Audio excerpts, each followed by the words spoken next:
Salut à tous, aujourd'hui on retourne du côté de la guerre des clones pour un court instant avec le pack de combat des Clone Troopers de la 501ème Légion. Cette toute petite boîte de 199 pièces sortie sous la référence 75 345 est disponible depuis le 1er janvier pour quelques 20€. Toujours populaire auprès des fans, les clones sont souvent mis en valeur ces derniers temps et ce set est encore une fois l'occasion d'en découvrir une nouvelle facette. Alors sans plus attendre, c'est parti pour une nouvelle review.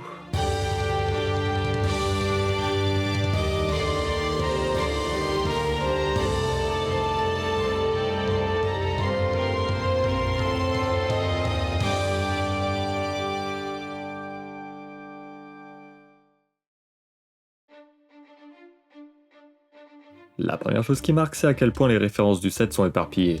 Beaucoup de médias sont abordés avec un logo à l'effigie des 20 ans de Clone Wars, la série 2D au style des plus particuliers, certes culte, mais décanonisé depuis bien longtemps. Les Troopers proviennent de l'excellent jeu Star Wars Battlefront 2 de 2017, mais c'est évidemment The Clone Wars qui rafle la mise au final. Sur fond de la bataille de Yerbana qu'on aperçoit dans l'épisode 9 de la 7ème et dernière saison de la série, on obtient une représentation minimaliste du canon anti-véhicule AV7. Peu exploité sous forme Lego, on avait déjà vu cette imposante machine dans un format bien plus conséquent en compagnie de Plo Koon et son 104e bataillon. Mais avant cela encore, un pack de combat avait déjà traité le sujet à l'occasion d'un affrontement entre ARC Troopers et Droid Commando. Revoilà donc notre canon AV7 11 ans plus tard et on va observer de plus près ce qui a changé. Il est évidemment très loin du compte au niveau des proportions, mais c'est le lot de tous les packs de combat donc rien d'étonnant ici. Toutefois, il faut bien avouer que beaucoup d'attention a été portée au set puisque les formes et les couleurs sont bien esquissées et on reconnaît le canon AV7 au premier coup d'œil.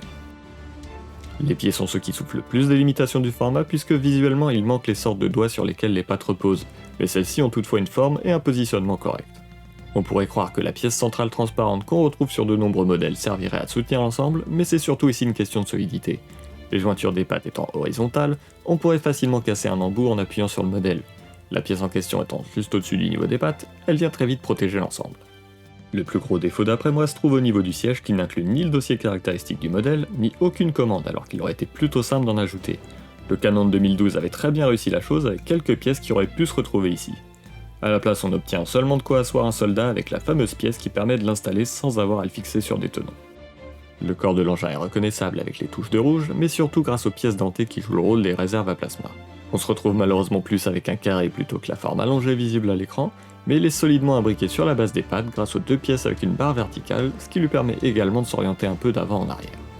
Constitué de plusieurs plaques latérales, le corps est astucieusement réalisé pour inclure un canon à ressort, pour un minimum de jouabilité, et la pièce creusée en croix, pour accueillir le sous-ensemble destiné au canon.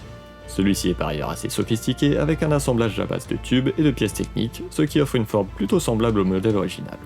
Il reprend de jolis détails à la base et au niveau de l'embout avec les pièces beige et noires qui sont très convaincantes dans leur rôle. Le soldat lourd porte bien son nom puisque c'est sûrement la figurine la plus chargée du set. Leur design est très fourni et ça se voit surtout au niveau du torse qui reprend du mieux possible les nombreuses particularités de son équipement. Le dessin propre à la 501ème est changé en conséquence et la lanière qui traverse la pièce contient bien l'ajusteur et les 3 cartouches. Il est accroché des deux côtés de la ceinture, aussi bien à l'avant qu'à l'arrière, mais le problème dans tout ça, c'est l'absence assez évidente du sac auquel la lanière est censée être accordée. Il existe pourtant bien une pièce qui aurait fait l'affaire, mais deux problèmes auraient été soulevés.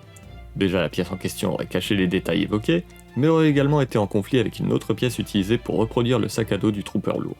Ce dernier est composé d'une jolie tuile imprimée du logo républicain, et d'une pièce collier noire qui est parfaitement choisie puisqu'elle va de pair avec le bout d'épaulette représenté sur le torse, qui seul faisait un peu léger quand on voit la taille réelle de celle-ci.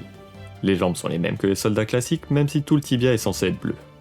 Enfin, le casque reprend bien les subtiles différences avec l'original grâce aux deux renforcements sur le dessus et la visière bleue qui, comme je l'avais déjà dit pour la figurine de Cody, est un peu large mais serait sûrement trop fragile autrement. Deux soldats lourds sont fournis et c'est la seule figurine en plusieurs exemplaires dans le set. Le spécialiste est sûrement le clone qui s'apparente le plus aux soldats classiques puisque ses seules différences se trouvent au niveau du torse. Malgré l'absence du système de survie bleu, les bras, eux, le sont bien pour représenter les nombreuses marques de peinture. On observe également la présence de deux marques jaunes triangulaires sur la poitrine. Les jambes manquent encore de peinture et cette fois-ci l'omission concerne les lignes verticales sur les genouillères. Le casque de 2020 revient, mais sous la forme de ceux apparus avec le 212e bâton d'attaque, avec les deux nouveaux trous pour ajuster des éléments, mais aussi une légère différence d'impression qu'on remarque sur le haut du casque. Pas de visière ni d'antenne télémétrique classique, mais de toutes nouvelles macros jumelles inédites qui sont du plus bel effet. Elles manquent peut-être d'un peu de couleur, mais ces petites pièces sont toujours unicolores, donc rien de surprenant. Elles viennent s'ajuster parfaitement autour du casque et le rendu est vraiment excellent. Pour finir, l'officier clone a sans doute la figurine la plus controversée du set. Pourtant le torse est superbe avec la ceinture et le système de survie coloré en bleu, mais les jambes ont malheureusement le Kama imprimé directement sur elle. C'est un problème récurrent ces dernières années et le dernier clone à avoir eu droit à son propre Kama en tissu reste le Trooper Airborne du 212e bataillon d'attaque de 2020. Le rendu est nettement meilleur et les deux pauvres bandes colorées qu'on obtient ici sont vraiment peu convaincantes. Surtout qu'en comparaison, Echo avait eu le même problème mais son Kama noir était imprimé sur une pièce sombre alors que là, la différence de teinte est flagrante et le rendu est complètement gâché. Tout comme le spécialiste, le casque est celui de base auquel on ajoute une antenne télémétrique. Vous l'aurez peut-être remarqué mais non, elle n'est pas censée être placée aussi haut. Même le packaging nous le montre avec ce qui est malheureusement une grossière erreur de rendu.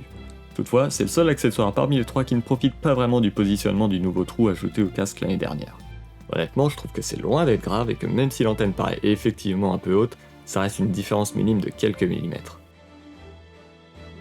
Les clones ont leur visage habituel depuis son apparition en 2020 et sont tous équipés d'armes qui sont plus ou moins semblables à celles qui leur sont associées dans Battlefront 2.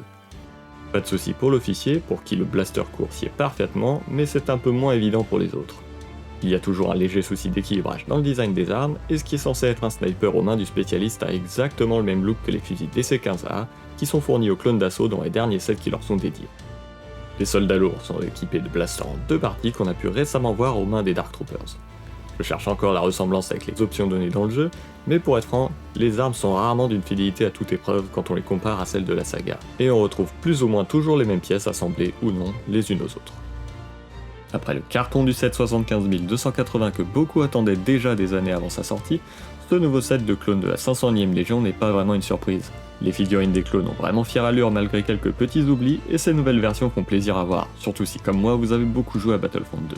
Les deux sets se complètent merveilleusement bien l'un l'autre, et si vous avez manqué l'occasion, il est encore possible de récupérer le premier cité à un prix correct sur le marché secondaire. D'après moi, même seul ce pack de combat est vraiment une bonne affaire.